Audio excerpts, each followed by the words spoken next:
रंगदारी रे घड़ा चढ़ के मारबो बरियारी रे छूटा जी तो कैल रंगदारी रे घड़ा चढ़ के मारबो बरियारी रे तोरा बापू के न तोरा दादा के चिन्हबो बेटा सब गोली मारबो ताएगो गिनबो तोरा बापू के न तोरा दादा के चिन्हबो बेटा सब गोली मारबो ताएगो गिनबो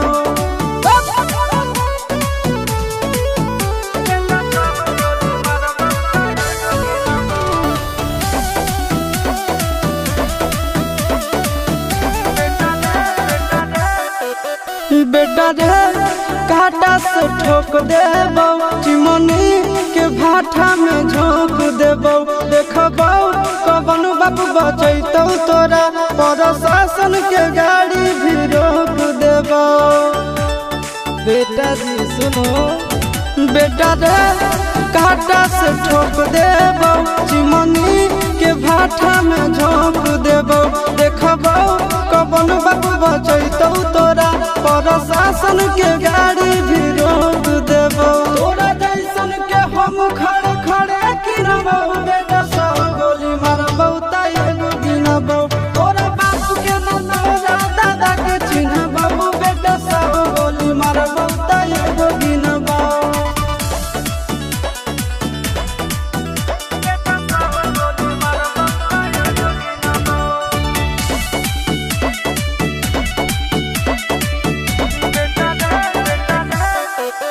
बेटा रे दौड़ा के बाजार में मारबो गोली तोर कपार में रंगदारी जे करभी बिहार में गड़ देबो गंगा जी किनार में इतना मार पड़तो न बेटा बेटा रे दौड़ा के बाजार में मारबो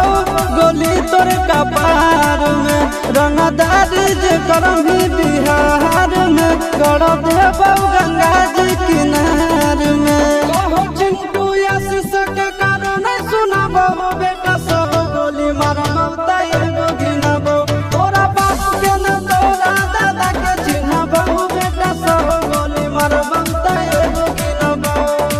मारत मारत पिछुआरा लाल कर दे बेटा ध्यान से बाप इधर है।